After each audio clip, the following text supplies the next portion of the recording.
Hello everyone, welcome to our YouTube channel Learning from Scratch. So today we are going to start the chapter 4th of class 6th Geography and the chapter name is Maps. तो previous video में हमने globe के बारे में पढ़ा था, तो आज हम मैप्स के बारे में पढ़ेंगे इस चैप्टर में। ग्लोब और मैप में बेसिकली डिफरेंस होता है। ग्लोब कब हम यूज़ करते हैं, ग्लोब का हम यूज़ तब करते हैं जब हमें पूरे वर्ल्ड के बारे में पढ़ना होता है ना, तब हम ग्लोब का यूज़ करते हैं क्योंकि उसके अंदर पूरा वर्ल्ड होता है, इंक्लूडेड ओशियंस वगैरह हर चीज़ उसके अंदर इंक्लूडेड होता है। जबकि मैप क्या होता है, मैप के अंदर बेसिकली एक कंट्री के बारे में पढ़ते हैं, थोड़े बहुत उसके अंदर ओशियन वगैरह आ जाते हैं। ठीक है, ग्लोब क्या होता है, ग्लोब एक 3D पिक्चर होता है जबकि मैप एक 2D पिक्चर होता है। ठीक है, तो मैप के अंदर हम क्या पढ़ते हैं, जैसे हम अपनी कंट्री के बारे में state, district, towns and village के बारे में पढ़ते हैं जब हम इसका यूज़ करते हैं मैप का। What is map? A map is a representation or a drawing of the earth surface or a part of it drawn on a flat surface according to the scale.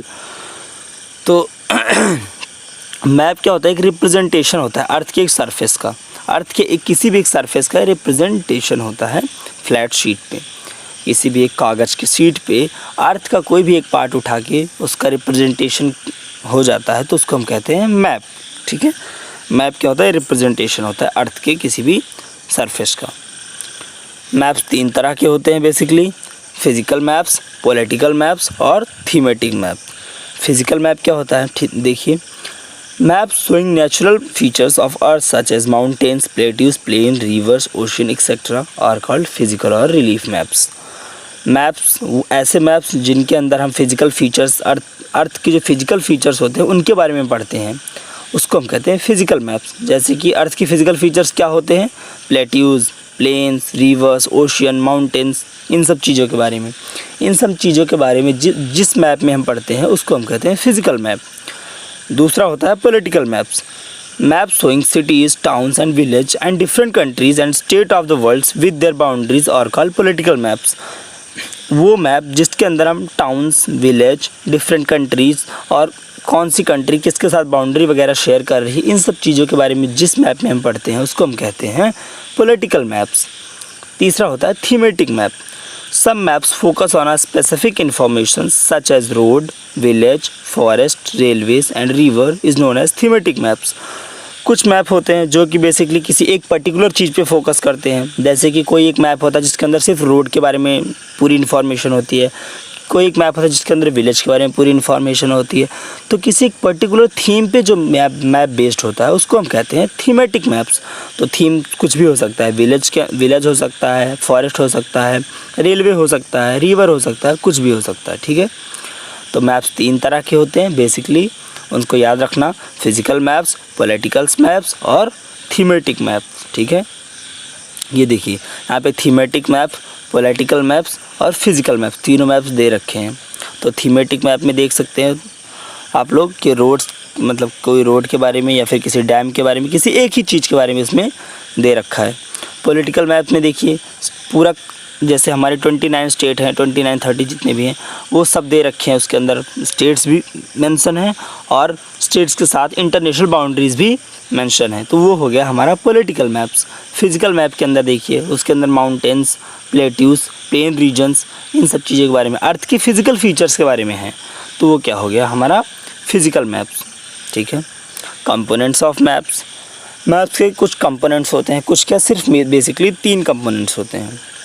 पहला होता है distance, direction and symbol. इन्हीं तीनों चीज़ों के help से हमारा map बनता है। ठीक है, डिस्टेंस क्या होता है, पहले कंपोनेंट के बारे में पढ़ते हैं हम। What is distance? डिस्टेंस क्या होता है, डिस्टेंस दूरी होती है, हिंदी में इसको हम दूरी कहते हैं। ठीक है, मैप्स और drawings which reduces the entire world और पार्ट ऑफ इट।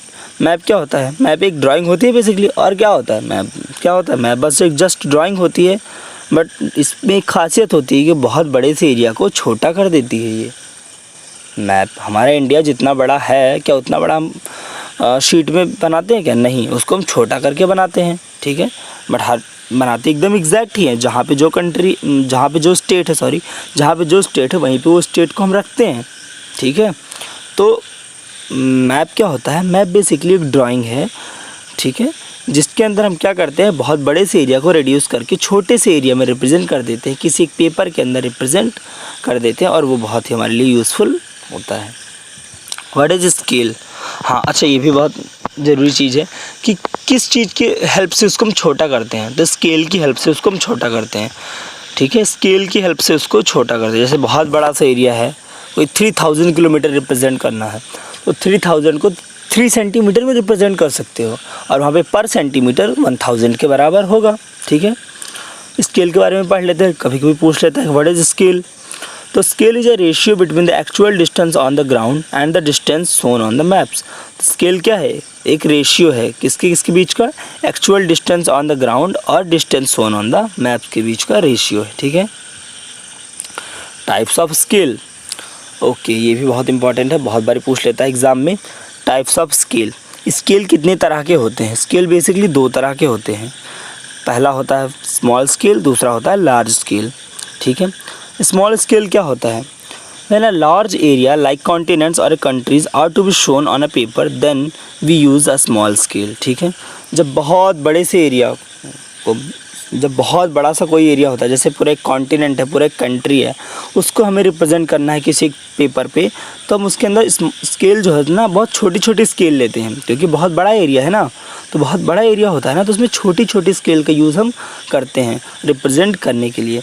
तो जब बहुत बड़े से एरिया को, याद रखना बहुत बड़ा एरिया है और उसको हमें रिप्रेजेंट करना है मैप्स के अंदर, तो हम स्केल जो होती है बहुत छोटी स्केल का यूज़ करते हैं, तो उसको हम कहते हैं स्मॉल स्केल, ठीक है।